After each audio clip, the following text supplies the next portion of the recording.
என்னால் முடியாது என்று சொன்னவனை உனக்கு இருக்கிற இந்த பலத்தோடு போ என்று கூறி 300 பேரை வைத்து மீதியானியரை வெற்றி பெற வைக்க நம் தேவனால் ஆகும். அழைப்பை ஏற்க பயந்த இந்த மனிதன் யார்?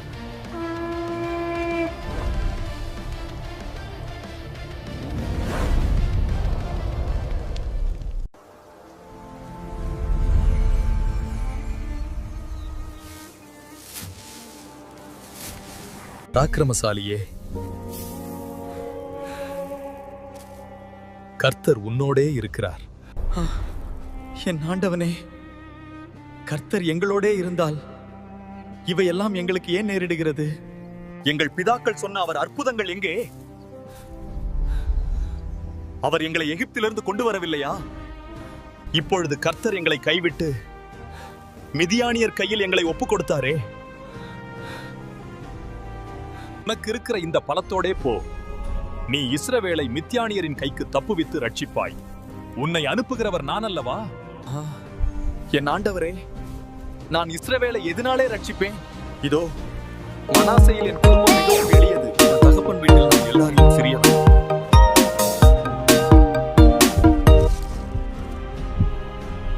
நான் உன்னோடே கூட இருப்பேன். ஒரே மனுஷனை முறிய அடிப்பது போல நீ மீதியானியரை முறிய அடிப்பாய். உம்முடைய கண்களில் இப்பொழுதும் எனக்கு தயை கிடைத்ததானால் என்னோடே பேசுகிறவர் தேவரீர்தான் என்று எனக்கு ஒரு அடையாளத்தை காட்ட வேண்டும். நான் உம்மிடத்திற்கு என் காணிக்கையை கொண்டு வந்து உமக்கு முன்பாக வைக்கும் அளவும் இவ்விடம் விட்டு போகாதிருப்பீராக. விரைவாக ஆயத்தம் செய்யணும்.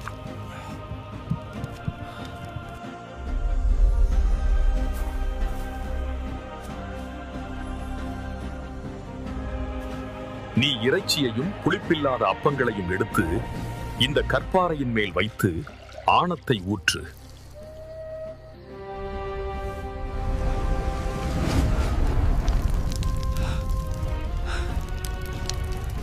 ஐயோ, கர்த்தரான ஆண்டவரே,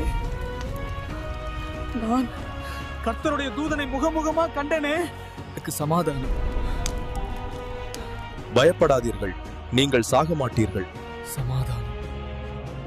அங்கே கிதியோன் கர்த்தருக்கு ஒரு பலிபீடத்தை கட்டி அதற்கு யெகோவா ஷாலோம் என்று பெயரிட்டான். இது இந்நாள் வரைக்கும் அபியேஸ்ரியரின் ஊப்ராவில் இருக்கிறது. கிதியோனே, உன் தகப்பனின் காளைகளில் 7 வயதான 2ஆம் காளையை கொண்டு போ.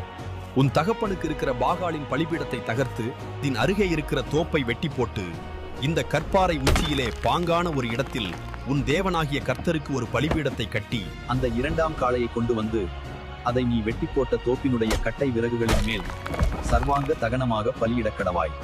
இவங்க எல்லாருக்கும் தெரியாம இதை முடிக்கணும். கர்த்தர் சொன்னதாலதான் இந்த இரவே செய்யணும்.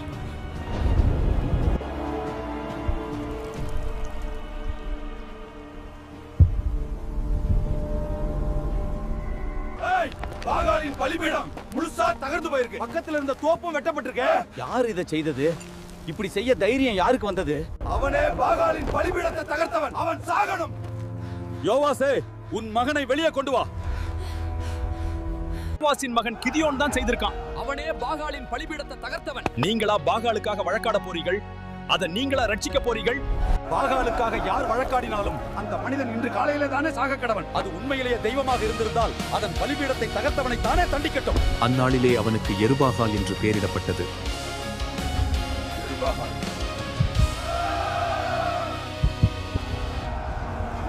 மீதியானியரும் அமலேக்கியரும் கிழக்கத்தி புத்திரர் யாவரும் ஏகமாய் கூடி, கர்த்தாவே, எனக்கு பலம் தந்தா. இஸ்ரவேலே, போருக்கு எழுந்திருங்கள். தேவரீர் சொன்னபடி என் கையிலே இஸ்ரவேலை ரட்சிக்க வேண்டுமானால் இதோ நான் மயிருள்ள ஒரு தோலை களத்திலே போடுகிறேன். நீ தோலின் மேல் மாத்திரம் பெய்து பூமி எல்லாம் காய்ந்திருந்தால் அப்பொழுது தேவரீர் சொன்னபடி இஸ்ரவேலை என் கையினால் ரட்சிப்பீர் என்று அதனாலே அறிவேன். அப்படியே ஆயிற்று.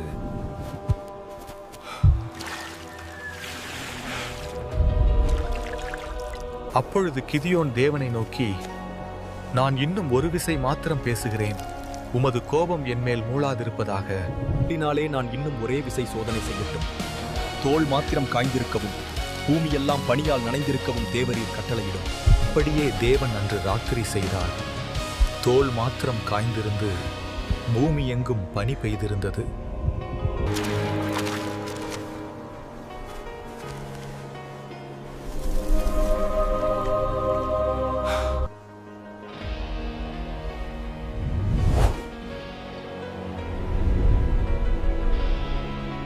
அப்பொழுது எருபாகாலான கிதியோனும் அவனோடு இருந்த ஜனங்களும் காலமே எழுந்து புறப்பட்டு ஆரோத் என்னும் நீரூற்றின் அருகே பாளையம் இறங்கினார்கள். கிதியோனே, மீதியானியரின் பெரிய பாளையம் உங்களுக்கு வடக்கே ஓரே மேட்டிற்கு பின்னிருந்த அந்த ஆழமான பள்ளத்தாக்கிலே தங்கி இருக்கிறது.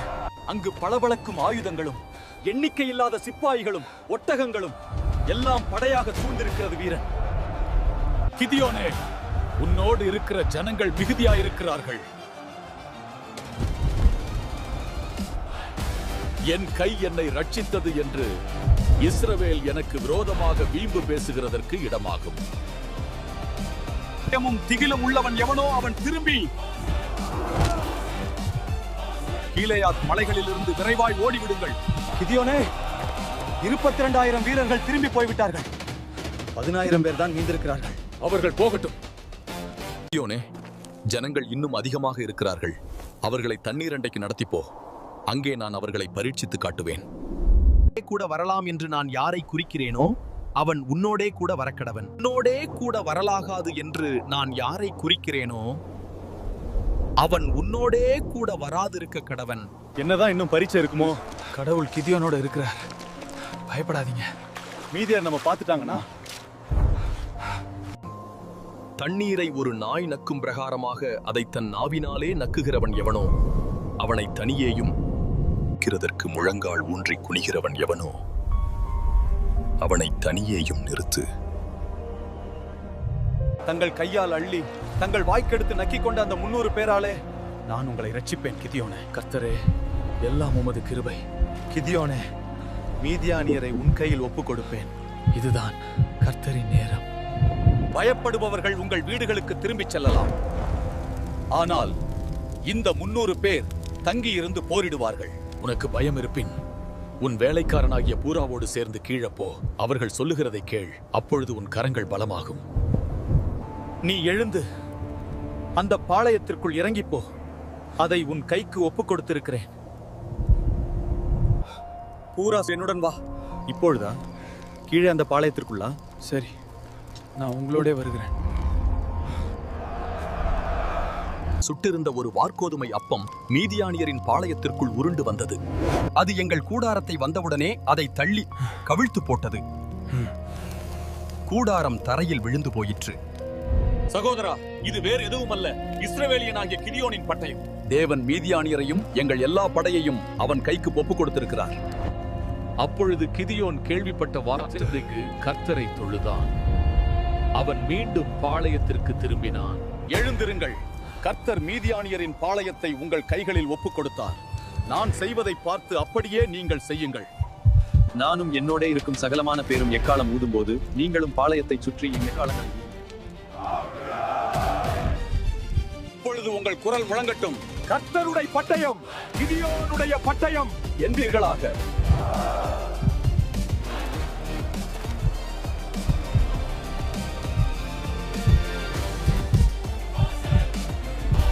காலம் ஊதி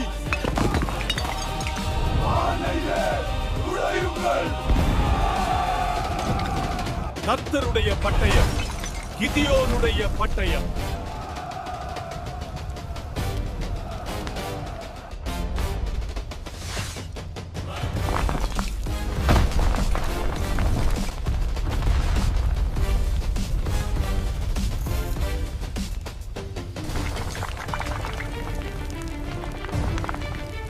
இது என்ன நடக்கிறது? எதிரிகள் ஆயுதத்தில் தாக்குதல். ஐயோ, நாம் தோற்றோம். ஓடுங்கள். நாம் தோற்றுவிட்டோம்.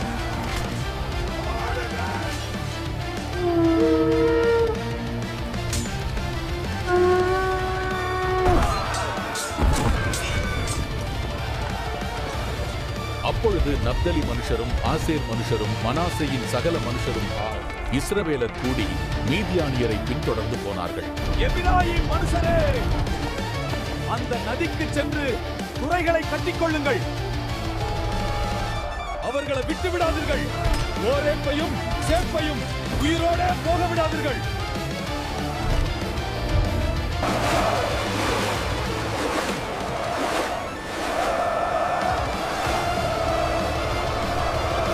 முன்னேறுங்கள் வீரர்களே.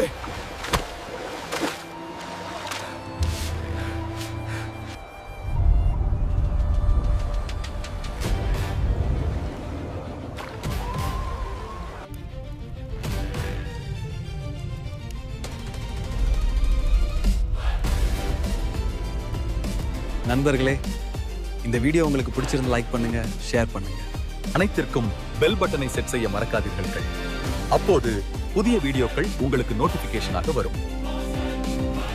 இது போன்ற இன்னும் பல விசுவாசத்தை எழுப்பும் காணொளிகளை பார்க்க தமிழ் பைபிள் ஸ்டோரிஸ் சேனலை சப்ஸ்கிரைப் செய்யுங்கள்.